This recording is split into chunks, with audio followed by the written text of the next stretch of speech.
오늘 웨비나에서는 2022년 R1 메디니 새 기능에 대한 전반적인 소개와 신규 기능들 중에 사이버 보안 관련 기능을 소개해 드리는 시간을 준비하였습니다. 우선 첫 번째로 2022 R1에 대한 소개를 간단히 드리면서 시작하도록 하겠습니다. 2022년 R1 새 기능은 크게 5가지로 제가 설명을 드릴 수가 있습니다. 우선 프로젝트들의 KPI와 같은 주요 정보를 포함하는 칵핏 시스템을 제공하는 디지털 세이프티 매니저, 그리고 FMA 분석에서 식별 정의된 리스크 저감 수단에 대한 개발팀 활동을 통해 개발팀 활동을 DSM을 통해서 모니터링할 수 있는 기능을 제공하고요. 그리고 우주항공 분야의 베스트 프랙티스를 고려한 불가용도 QT의 결과를 제공하는 FTA 분석, 그리고 시스템 세부 사양을 작성하는 과정에서 베리언트들이 존재할 수가 있습니다. 즉 이제 베리언트를 고려한 FMADA 작성과 세부 사양별 햄 분석 결과를 도출을 지원하고 있습니다. 마지막으로 사이버 보안 관련 데미지 시나리오 양식을 추가가 되었습니다. 예, 우선 디지털 세이프티 매니저입니다. 워크스페이스에 포함된 다수의 프로젝트에 대한 통합 관리를 제공하는 디지털 세이프티 매니저이고요.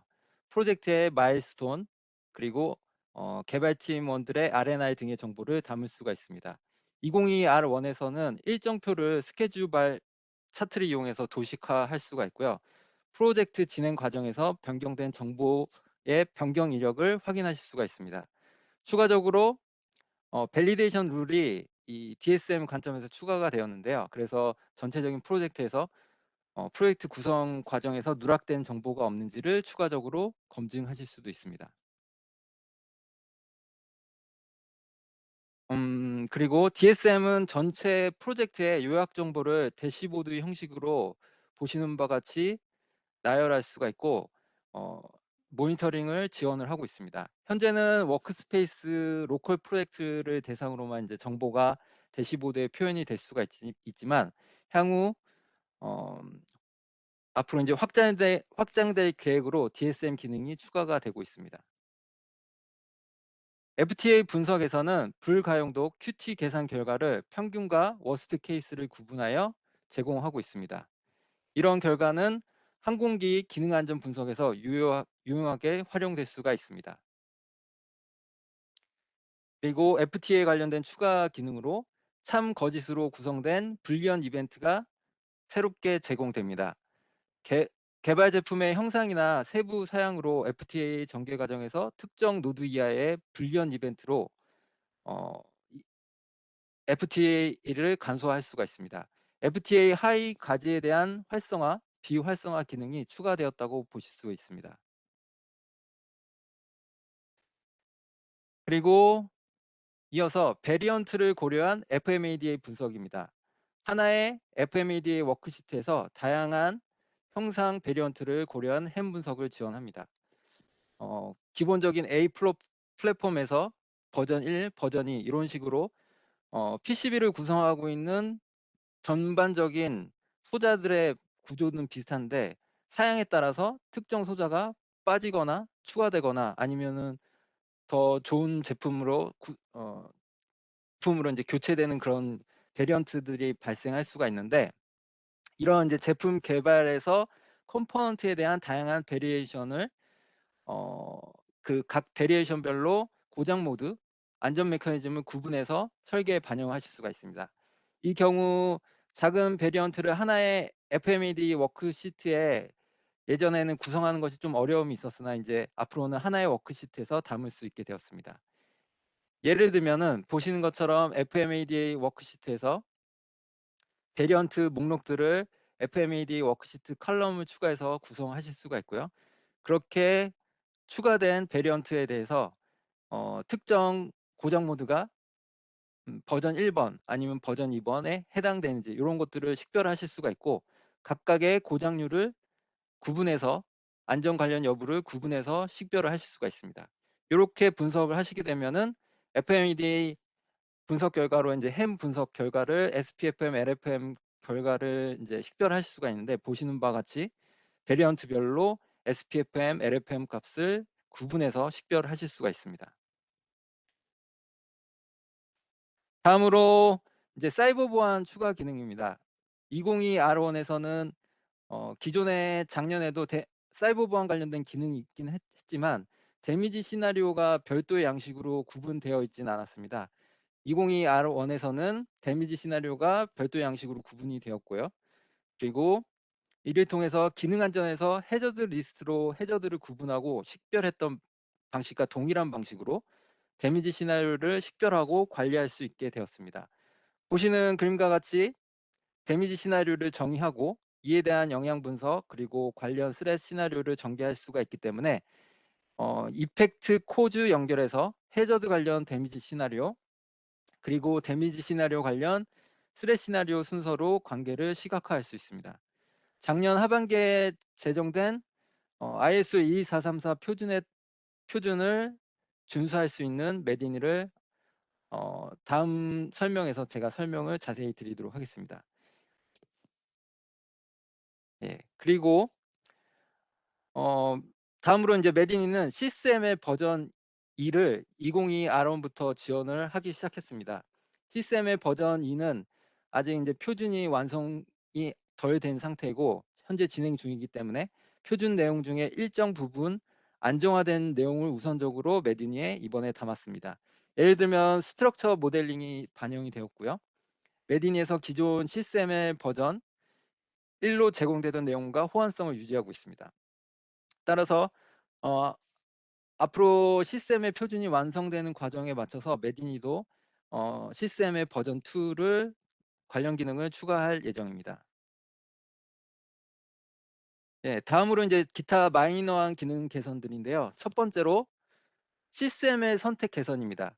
보시는 팔레트에서 특정 객체만 골라 선택할 수 있는 기능 개선이 이루어졌습니다. 디폴트는 당연히 전체 선택을 할 수 있는 이 첫 번째 화살표인데, 우리가 인제 다이어그램에서 특정 뭐 인터페이스만 선택을 한다거나, 아니면 라벨만 선택한다거나, 아니면은 아키텍처를 구성하고 있는 엘리먼트만 선택한다거나, 요런 것들을 구분해서 우리가 팔레트에서 선택을 할 수가 있고요.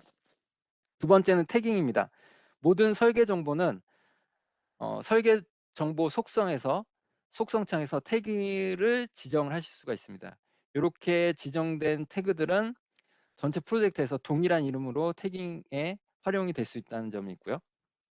그리고 추가적으로 인제 ALM 관련된 건데, 랩소디 기능 중에 뉴텀 형식으로 구성된 사용자가 설정한 어떤 커스터마이징 된 정보를 메디니에 담는 경우가 있는데, 이번에 랩소디에 담는 경우가 있는데, 이번에 메디니에서 그러한 랩소디의 뉴텀 형식으로 구성된 정보들을 불러오기 지원으로 요약할 수 있다고 말씀을 드릴 수가 있습니다.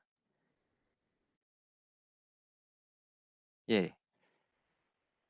다음으로 작년 하반기에 새롭게 제정된 ISO 22434 사이버 보안을 준수하는 메디니 기능 소개입니다.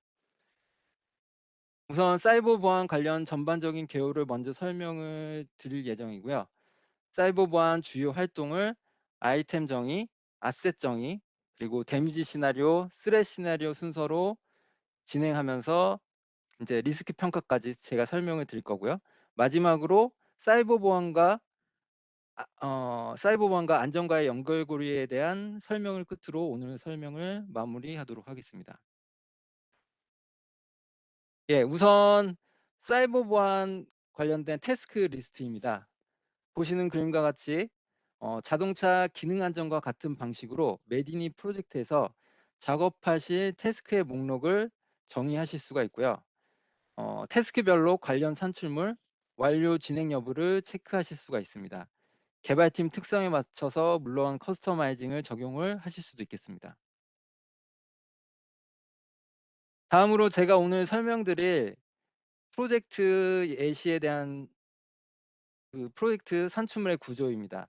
보시는 것은 이제 메디니에서 모델 브라우저라고 하는 이제 기능에서 이 특정 프로젝트에 포함이 되어 있는 산출물을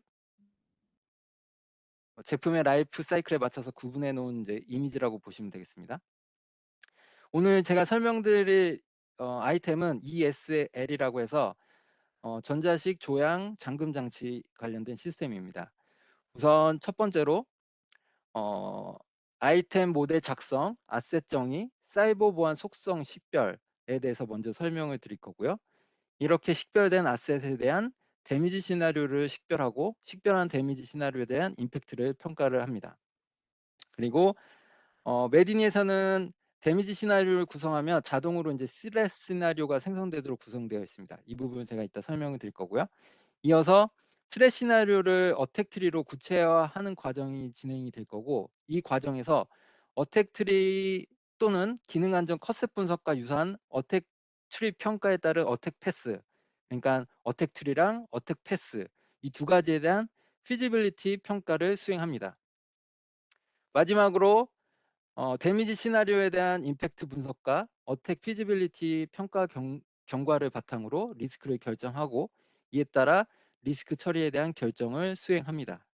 예, 여기서 뭐 사이버 보안 메커니즘 또는 사이버 보안 목표 이런 것들이 설정이 될 수가 있겠습니다. 자, 그러면은 다음으로 사이버 보안 개발의 첫 단추로 이해할 수 있는 아이템 정의를 설명을 드리도록 하겠습니다. 보시는 바와 같이 이제 아이템 구조를 보시면은 외부에서 전원을 공급을 받고 있고요. 이그니션 신호를 다른 차량의 시스템으로부터 받아서 차량이 엔진이 온인 경우 조향을 잠금을 풀고, 그리고 오프인 경우에는 조향을 잠궈서 차량 도난을 방지하는 시스템으로 간단히 요약해서 설명드릴 수 있습니다. 문제는 요 이그니션 신호가 사이버 보안 위협으로 의도하지 않는 변경을 초래할 수 있는 경우가 발생할 수 있기 때문에 우리가 이런 사이버 보안 관련된 아이템을 정의하고 아셋을 식별할 필요가 있습니다. 그래서 제가 지금 말씀드린 이런 고민들을 아이템 정의 단계에서 현재 컨텍스트 뷰 관점에서 살펴볼 필요가 있다라고 말씀을 드릴 수가 있습니다. 지금 보시는 이 아이템 모델을 보시면은 이 아이템 ESL이라고 하는 모델을 구성하고 있는 엘리먼트가 무엇인지 보실 수가 있고요. 그리고 기존의 기능 안전에서는 인터페이스 같은 경우에는 별도로 이 프로젝트 안에서 식별할 수 없는 경우가 있었는데, 이 사이버 보안하면서 인터페이스도 별도의 아셋으로 식별할 필요가 있기 때문에 보시는 것처럼 기본 엘리먼트뿐만이 아니라 포트, 인터페이스 이런 것들이 다 포함해서 우리가 아셋으로 식별할 수가 있고, 뒤에 단계에서 제가 이제 CIA에 대한 설명을 드릴 건데, 아셋으로 프로퍼티, 사이버 보안 프로퍼티를 설정을 하게 되면 거기에 대한 로스가 자동으로 이렇게 등록이 됩니다. 예를 들면 특정 이 이그니션 포트에 대해서 우리가 아셋을 사이버 보안 속성으로 인테그리티, 무결성을 선택을 하게 되면 자동으로 무결성을 위반한다라고 하는 이런 이제 기능 안전의 고장 모드와 유사한 이런 아이콘으로 자동으로 생성되시는 것을 보실 수가 있습니다. 예, 메디니에서 보시는 바와 같이 이제 아이템 모델을 구성하고 있는 모든 엘리먼트에 대해서는 사이버 보안 속성에서 사이버 보안 관련 여부를 설정을 할 수가 있습니다. 예를 들면은 지금 보시는 이제 하나의 포트 엘리먼트에 대해서 이것을 이제 마우스 오른쪽 버튼을 클릭하고 속성 창으로 들어오시게 되면은 아센 여부를 사이버 보안 아센 여부를 체크하실 수가 있고요. 그리고 거기에 세부적으로 어, 보통 많이 쓰시는 CIA뿐만이 아니라 몇 가지를 추가적으로 고려해서 사이버 보안 속성을 설정하실 수가 있습니다. 예, 그래서 사이버 보안 관련 엘리먼트에는 이제 컴포넌트, 포트, 인터페이스와 같은 다양한 설계 정보를 이제 고려를 하실 수가 있습니다. 예. 다음으로 이제 아이템 모델링 하는 과정에서 이해 관계자를 스테이크홀더를 고려하실 수가 있습니다. 여기 보시면 지금 OEM이라고 하는 스테이크홀더가 보이시죠? 사이버 보안 아셋에 영향을 받을 수 있는 이해관계자가 무엇인지, 그리고 우리가 개발한 모델에 이런 이제 스테이크홀더를 연결하실 수가 있습니다. 이 특정 스테이크홀더가 글로벌하게 영향을 줄 수도 있고, 아니면은 특정 엘리먼트에만 제한적으로 영향을 줄 수도 있습니다. 예, 그렇게 특정 엘리먼트에만 영향을 주는 경우에는 보시는 바와 같이 이제 디펜던시 점선으로 연결을 해주시게 되면은 요 포트에만 스테이크홀더가 영향을 미칠 거고요. 만약에 이런 점선이 없이 연결을 하게 되면은 지금 보시는 다수의 엘리먼트에 이 스테이크홀더가 영향을 줄 수 있도록 설정을 하실 수가 있습니다. 예, 그리고 이해관계자의 경우 이해관계자가 수용할 수 있는 리스크 수용 범위, 그리고 세이프티, 파이낸셜 오퍼레이션, 프라이버시와 같은 측면을 구분해서 설정을 하실 수가 있습니다. 그래서 이 부분들은 나중에 리스크 결정을 할 때 우리가 이해관계자가 원하는 수준, 이해관계자가 수용할 수 있는 수준의 리스크를 이제 달성했는지 이런 관점에서 한 번 더 체크를 하게 됩니다. 예, 지금 보시는 모델에서는 차량의 운행 중인 사이버 보안 위협으로 조향이 잠기는 경우를 고려한다면 추가적으로 여기 보시는 것처럼 세이프티라고 하는 측면을 고려를 할 수가 있겠죠. 예. 이어서 이제 앞에 단계에서 저희가 이 캔이라고 하는 엘리먼트의 사이버 시큐리티 아셋을 식별을 했고요. 그리고 추가적으로 이 인터페이스도 아셋으로 식별을 한 상태입니다. 그렇게 식별을 하게 되면 이렇게 이제 보시는 것처럼 이그니션 신호가 통과하는 포트와 그리고 이제 시스템 외부와 ESL 컨트롤러 내부를 연결하는 인터페이스를 사이버 보안 속성으로 연결을 할 수가 있습니다. 보시는 바와 같이 아이템 모델에 존재하는 다양한 설계 엘리먼트 중 두 개의 아셋이 식별이 되었죠. 아셋 1번, 아셋 2번으로 이제 두 가지가 식별된 상태를 목록으로 확인하실 수가 있습니다. 아이템의 복잡성이 커지면 사이버 보안 아셋들 식별을 속성창을 하나씩 열어보면서 이제 찾는 것에는 한계가 있기 때문에 보시는 것처럼 엘리먼트나 포트에서 식별된 아셋들을 쭉 한번 보실 수가 있고요. 그리고 추가적으로 커넥터, 데이터 플로우, 그러니까 즉 인터페이스 관련된 아셋도 추가적으로 보실 수가 있습니다. 보시면은 아셋별로 이게 사이버 시큐리티에 해당이 되는 아셋인지를 우리가 이미 이제 체크를 한번 했기 때문에 보시는 바와 같이 체크가 된 것을 확인하실 수가 있고요. 그때 사이버 시큐리티 프로퍼티가 무결성인지 아니면은 기밀성인지 이런 것들을 확인하실 수가 있고, 추가적으로 스테이크홀더는 누구인지 이런 것들을 목록으로 식별하실 수가 있습니다. 이어서 이제 아이템 아셋이 식별된 상태에서 데미지 시나리오를 작성하는 과정입니다. 우선 첫 번째로 아셋 설정을 하고 해당 아셋에 대한 속성을 식별을 하시면 기능 안전에서 고장 모드에 사용했던 빨간 점과 동일한 아이콘을 보실 수가 있고요. 여기에 해당이 되겠습니다. 그리고 이제 보시는 바와 같이 사이버 보안 속성에 대한 데미지 시나리오를 식별하는 태스크를 보시는 것처럼 자동으로 식별해 주도록 되어 있습니다.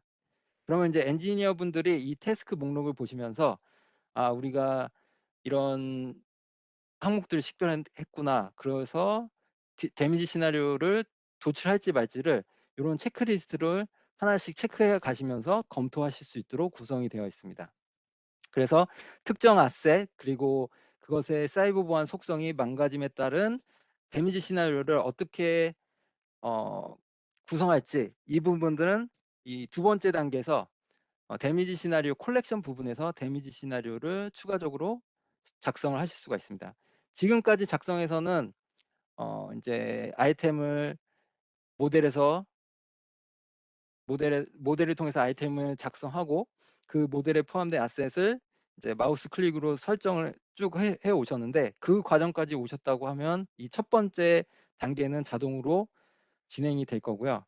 이 첫 번째 단계에서 어떤 데미지 시나리오를 매핑할 것인지를 이 다음 두 번째 단계에서 수동으로 작성하실 수가 있습니다. 예. 그러면은 이 두 번째 단계에서 데미지 시나리오가 어떤 것인지 인제 추가적으로 인제 설명을 기술하실 수가 있고요. 그때의 아셋은 무엇이고, 그리고 그때 아셋의 어떤 사이버 보안 속성이 로스가 되었는지를 식별을 자동으로 하실 수가 있습니다. 예. 고렇게까지 데미지 시나리오를 정의를 해 주시면은 각 데미지 시나리오별로 보시는 바와 같이 데미지 시나리오에 대한 임팩트 레이팅, 임팩트 평가를 수행하실 수가 있습니다. 그러면 특정 데미지 시나리오가 있고, 이 데미지 시나리오의 특성들, 그리고 관련된 아셋, 그 아셋을 잃었을 때 어떤 어 이제 로스가 발생할 수 있는지, 그때의 스테이크홀더, 요런 것들을 종합적으로 인제 고려를 하실 수가 있고, 지금 제가 설명드렸던 프로젝트에서는 어 그 스테이크홀더가 한 명이었기 때문에 한 명에 대해서 안전, 재정, 운영, 그리고 프라이버시 측면에서 측정했던 결과들이 합산이 돼서 요렇게 인제 나오게 되는데, 지금은 스테이크홀더가 하나이기 때문에 인제 단순하게 이렇게 한 줄로 쭉 나왔고요. 만약에 스테이크홀더가 OEM이 될 수도 있고, 뭐 서플라이어가 될 수도 있고, 아니면 운전자가 될 수도 있겠죠. 그런 경우에는 이런 평가 결과가 스테이크홀더별로 나눠질 수가 있고, 고런 것들을 종합해서 특정 데미지 시나리오 하나에 대한 종합적인 평가 결과를 요렇게 도출을 할 수가 있습니다. 보시는 바와 같이 히트맵이 적용이 되어 있고요. 예. 그다음으로 인제 데미지 시나리오를 작성을 했다고 하면 이어서 스레 시나리오를 추가적으로 작성하실 수가 있습니다. 메디니에서는 데미지 시나리오를 작성하시면은 스레 시나리오를 식별하는 단계로 이어지는데, 어 스레 시나리오의 경우에는 지금까지 식별 정의했던 아셋, 데미지 시나리오를 바탕으로 자동으로 스레 시나리오를 생성해 주고 있습니다. 그래서 엔지니어 분들은 보시는 것 같이 이렇게 자동으로 생성된 스레 시나리오에 대해서 어 이 템퍼링 변조와 같은 부분만 추가적으로 인제 기술해 주시면 되고요. 나머지 부분들은 이미 우리가 작성했던 정보들이 연결이 돼서 식별이 되도록 구성이 되어 있습니다. 이어서 인제 스레 시나리오를 구체화할 수 있는 방법으로 어택 트리 분석을 이제 메디니에서 적용하실 수가 있습니다. 기능 안전 분석에서 세이프티 골을 다이어그램에 드랍시켜서 세이프티 골 기준으로 FTA를 분석했던 방식을 기억해 보실 수가 있으실 텐데요.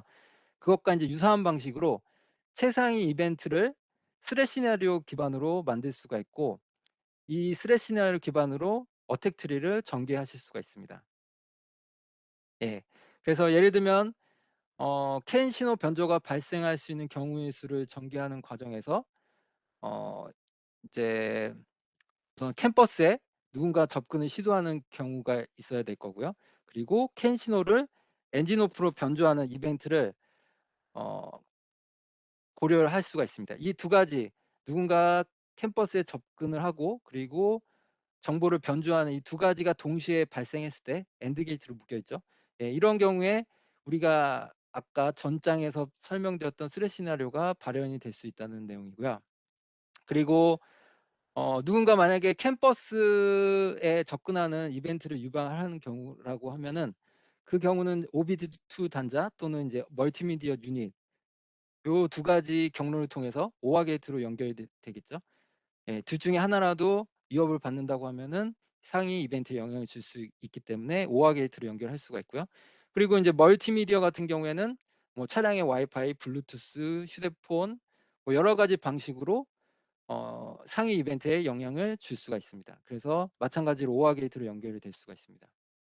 그렇게 어택 트리를 보시는 바와 같이 연결을 하시게 되면은 어 이 세부 이벤트에 대한 어택 피지빌리티를 평가를 메디니에서 할 수가 있고요. 그 평가 결과에 따라서 리스크가 높으면은 빨간색, 리스크가 낮으면은 녹색, 요렇게 히트맵을 적용해서 표시를 하실 수가 있습니다. 예. 그리고 인제 FTA와 유사한 컨셉 분석이 있는데, 그건 다음 페이지에서 제가 설명을 드리도록 하겠습니다. 예. 그러면 앞장에서 식별했던 어택에 대한 이벤트를 식별을 했었죠. 그러면 그 각각의 이벤트, 예를 들면 와이파이로 접근하는 경우, USB로 접근하는 경우, 블루투스 이런 앞장에서 FTA 전개 어택 트리 전개 과정에서 식별됐던 어택 이벤트들을 우리가 어택 피지빌리티 레이팅 평가를 할 수가 있습니다. ISO 22434에서 제시하고 있는 세 가지 방법을 모두 고려해서 적용하실 수가 있고요. 첫 번째는 어택 포텐셜 베이스 어프로치, 두 번째는 CBS 베이스 어프로치, 그리고 마지막은 어택 벡터 기반의 접근 방식. 이 세 가지를 중에 한 가지 방법을 선택해서 진행하실 수가 있습니다. 그리고 이 테이블에서는 헤드에서 툴팁을 제공하고 있기 때문에 표준의 내용을 정확하게 기억을 못 하시더라도 이 툴팁을 보시면서 적절한 값을 선택하실 수 있게 도와드리고 있습니다. 예, 그리고 기능 안전 분석에서 컷셋 분석이 있는데요. 마찬가지로 어택 트리에서도 어택 패스를 계산하는 방식을 메디니에서는 갖추고 있습니다. 보시는 것처럼 이 어택 트리에서 최상위 이벤트에 대해서 마우스 오른쪽 버튼을 클릭하시고 어택 패스를 계산하시게 되면 보시는 것 같이 컷셋 분석에서 보셨던 것과 유사한 방식의 이제 리스크 평가 결과들을 확인하실 수가 있습니다. 그러니까 이벤트의 조합, 즉 어택의 패스들을 보시면서 높은 리스크에 어떤 영향을 미치고 있는지 패스들이 이런 패스들의 목록을 확인하실 수가 있고요. 이런 목록들에 대한 어택 패스 피지빌리티를 별도로 수행을 하실 수가 있고 이 점이 이제 리스크 평가 과정에서 활용될 수 있는 부분이라고 말씀을 드릴 수가 있습니다. 자, 그러면은 지금까지 다음으로 이제 리스크 평가 결정 단계인데요. 데미지 시나리오에 대한 임팩트 분석 결과가 앞 단계에서 한 번 있었고요. 그리고 어택 트리에서 식별한 어택 트리와 또는 이제 어택 패스, 디테일에 대한 어택 피지빌리티도 이미 체크를 했습니다. 그러면 이 두 가지 정보를 바탕으로 첫 번째 정보와 두 가지 정보를 바탕으로 리스크 처리에 대한 설계 결정을 진행을 하실 수가 있습니다. 예. 그 실행 결과로서 사이버 보안 리스크 처리를 위한 이제 여러 가지 수단을 고려를 하실 수가 있는데 보시는 바와 같이 목록으로 식별된 사이버 보안 메커니즘을 사용해서 우리가 리스크 처리 수준을 결정할 수가 있고요. 이때 요구되는 사이버 보안 목표를 추가적으로 기입하실 수도 있습니다. 다음으로 이제 사이버 보안과 안전과 연결돼서 있는 것들에 대한 것을 추가적으로 설명드리겠습니다. 기능 안전 개발의 안전 목표에 영향을 미칠 수 있는 사이버 보안을 이제 보시는 바와 같이 코즈 앤 이펙트 다이어그램을 도식할 수가 있고요. 마찬가지로 콜 스트럭처 노테이션을 이용해서 요구사항 다이어그램을 통해서 안전 목표를 보장하기 위한 사이버 보안 목표 그리고 해당 사이버 보안 목표와 관련된 사이버 보안 메커니즘을 표현하실 수도 있습니다. 예, 요 내용을 보시면은 이제 캠퍼스의 이그니션 정보를 이그니션 정보의 어떤 무결성이 무결성이 이제 깨지게 되면 안전 목표를 위반할 수가 있고 이를 암호화 메커니즘을 통해서 커버할 수 있다라고 하는 그런 이제 관계들을 이런 이제 다이어그램을 통해서 표현하실 수가 있습니다.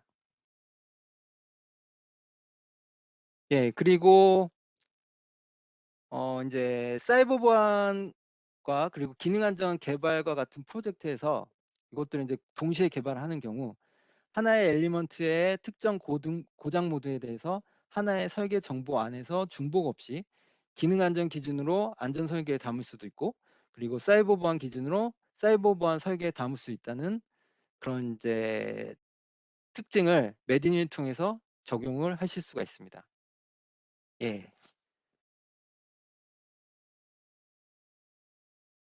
예, 지금까지 제가 메디니 202 R1에 대한 새 기능 소개와 함께 메디니를 활용한 사이버 보안에 대해 설명을 드렸습니다. 질문 있으시면 질문으로 말씀해 주시고요. 제가 채팅창 한번 확인해 보도록 하겠습니다.